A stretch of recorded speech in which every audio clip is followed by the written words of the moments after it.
ውጽኢት መረጻ ሓደሽ ሕን ሸሞንተን ክልላት መረጻ ተዛዚሙ ናብ ማእኸል መረጋገጺ በጺሑም ናይ ሓደሽ ሕን ሸሞንተን መረጻ ክልላት ውጽኢት ናብ ማእኸል መረጋገጺ ቦርድ ከም ዝኣተወ ኣካቢት ብሄራዊ ቦርድ መረጻ ኢትዮጵያ ሜላተወርቅ ኃይሉ ገሊጸን ሃገራዊ ቦርድ መረጻ ኢትዮጵያ ንሻብዓይ ሓፈሻዊ መረጻ ብዝምልከት መዓልታዊ መግለጺ የውጸሎም ኣካቢት ብሄራዊ ቦርድ መረጻ ኢትዮጵያ ሜላተወርቅ ኃይሉ ኣብ ዝሃብኦ መግለጺ ቆጸራ ውጽኢት ናቁጣታት መረጻ ተዛዚሙ ናይ ምድልዳል ስራሕ ኣብ መረጻ ክልላት ይሰርሓሉ ኢለን በዚ ድማ ብዘይካብ ሓደ መረጻ ክልል ኣብ ኩሎም መረጻ ክልላት ስራሕቲ ምድልዳል ከም ዝተዛዘመ ሓቢረን ውጽኢት 18 መረጻ ክልላት ናብ ማእኸል መረጋገጺ ቦርድ ከም ዝኣተውን ገሊጸን ካብ 501 መረጻ ክልላት ባይተወከልቲ ህዝቢ እቶም 446 ናብ ማእኸል ከም ዝበጽሑን ዝተረፉ ድማ ክልላዊ ቤት ምኽሪ ከም ዝኾኑን ገሊጸን የውጤት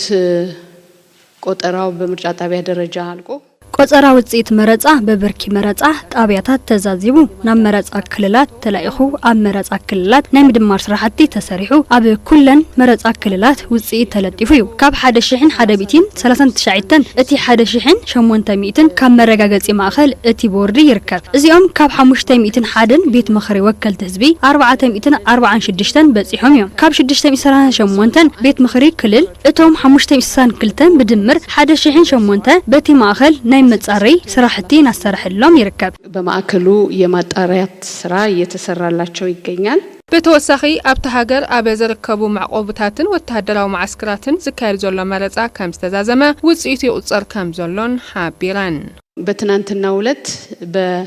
አገሩስ ተፈናቃይ ተማሊ ብናይ ሀገር ውሽጢ ተመዛባላይን ወተሃደራዊ ካምፕታትን ከይዲ አዋሃባ ድምጺ እናተኻየደ ካብ ዝነበረ ተማሊ ብዝነበረ ጋዜጣዊ መግለጺ ሓደ ካምፕ ንድሕሪ ተሪፉ ከም ዝነበረ ገሊጸን የራእየ ይኹን እምበር ክሳብ ምሸት ተዛዚሙ ሕጂ ግና ብናቶም ደረጃ ናይ መረጻ ጣቢያታትን ክልላት ስለዝሰርሑ እናደመሩ ናብ ማእኸል ዝለኣኽሉ መንገዲ ብምድላው ናይ ምድማር ስራሕቲ ኣብ ኩሉ እናሰርሑ ይርከቡ ማለት እዩ በሁሉም እየሰሩ